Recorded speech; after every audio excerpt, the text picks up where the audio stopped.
Tips strategy of লার্নিংয়ে সবাইকে স্বাগত।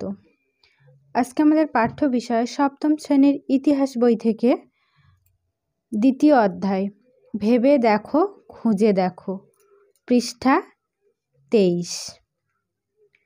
দেখো, আমরা এই পৃষ্ঠার 1 নম্বর, 2 নম্বর এবং 3 নম্বর দাগের প্রশ্নোত্তরগুলো আলোচনা করব। তাহলে চলো শুরু করা যাক। দেখো, 1 নম্বরে বলছে শূন্যস্থান পূরণ করো।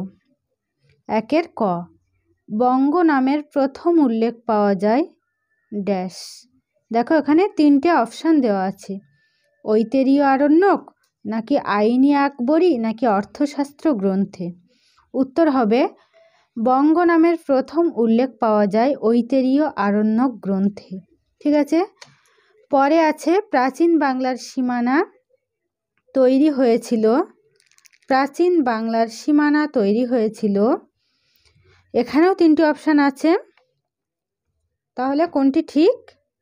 ভাগীরথী, পদ্মা এবং মেঘনা নদী দিয়ে।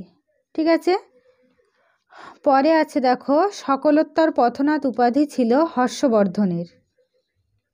ঘ দাগের শূন্যস্থান পূরণ, কৈবর্ত বিদ্রোহের একজন নেতা ছিলেন ভীম। ঙ দাগে আছে সেন রাজা ড্যাশের আমলে বাংলায় তুর্কি আক্রমণ ঘটে। সেন রাজা লক্ষণ সেনের আমলে বাংলায় তুর্কি আক্রমণ ঘটে। চ দাগে সুলতানি যুগের একজন ঐতিহাসিক ছিলেন মিনহাজ-ই সিরাজ। এবার দেখো, 2 নম্বর দাগে আছে ক স্তম্ভের সঙ্গে খ স্তম্ভ মিলিয়ে লেখো। তাহলে দেখো, ক স্তম্ভ এবং খ স্তম্ভ। প্রথমে আছে বজ্রভূমি। বজ্রভূমির সঙ্গে এখানে খ স্তম্ভে কিসের মিল পাওয়া যায়? দেখো, উত্তরার।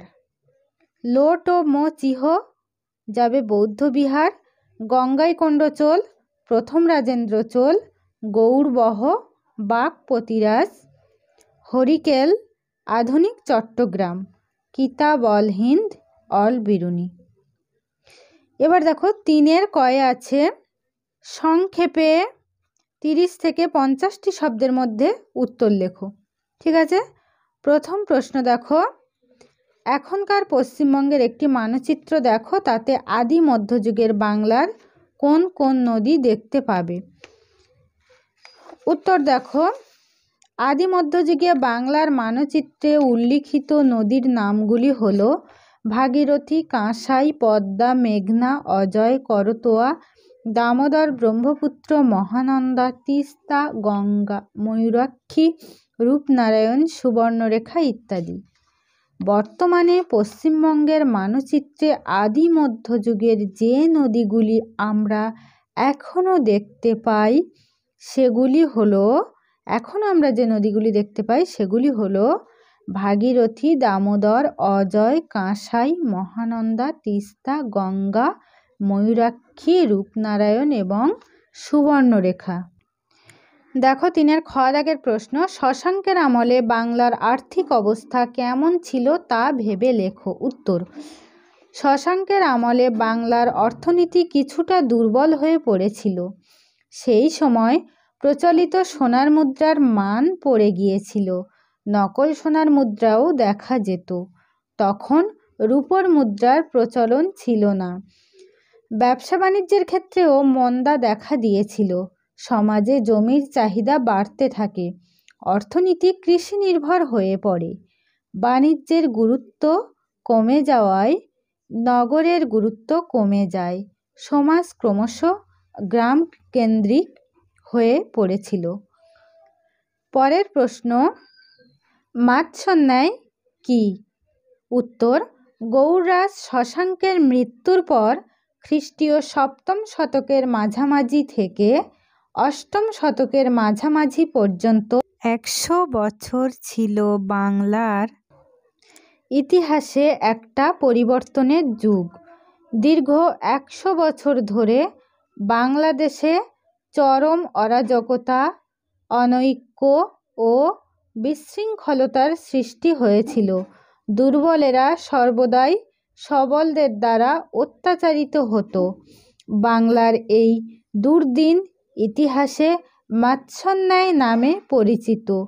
পুকুরে বড় মাছ যেমন ছোট মাছকে খেয়ে নেয়, তেমনি সবল ব্যক্তিরা দুর্বলদের ওপর ইচ্ছামতো অত্যাচার করত, তাই এই সময়কে মাৎস্যন্যায় বলা হয়।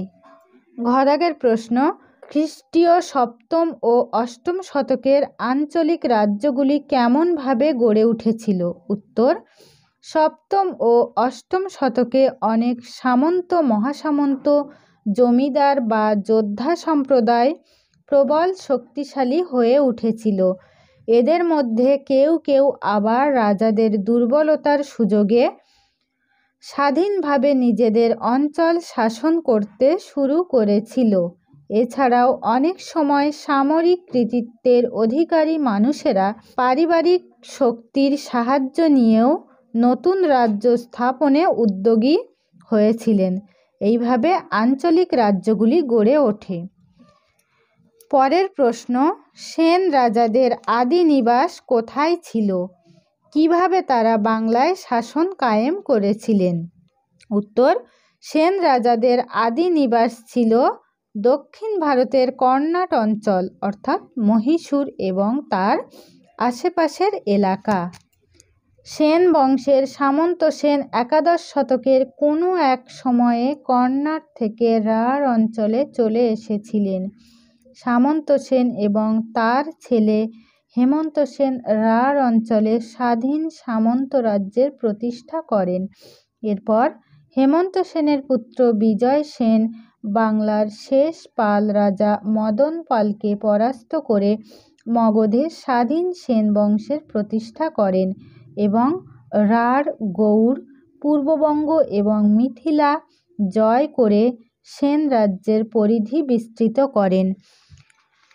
চদাগের প্রশ্ন, সুলতান মাহমুদ ভারত থেকে লুট করা ধনসম্পদ কিভাবে ব্যবহার করেছিলেন? উত্তর, সুলতান মাহমুদ ভারতের ইতিহাসে একজন আক্রমণকারী হিসাবে চিহ্নিত হয়ে আছেন। 1000 থেকে 1027 খ্রিস্টাব্দের মধ্যে সুলতান মাহমুদ ভারতে আক্রমণ চালান। এখান থেকে বিপুল ধনসম্পদ লুট করে তিনি গজনিতে নিয়ে যান। সেই অর্থে তিনি 1. গজনি রাজ্যকে স্থাপত্য কর্ম দ্বারা সুন্দর করে তোলেন। 2. শক্তিশালী সেনাবাহিনী গঠন করেন। 3. গ্রন্থাগার, বিশ্ববিদ্যালয়, বাগিচা, সেচ খাল ইত্যাদি তৈরি করেন। ঠিক আছে, তাহলে আজকে ক্লাস এই পর্যন্ত। ভেবে দেখো, খুঁজে দেখো দ্বিতীয় অধ্যায়ের পরবর্তী প্রশ্নের উত্তরগুলো পাওয়ার জন্য সবার আগে চ্যানেলটি সাবস্ক্রাইব করে পাশে থেকো।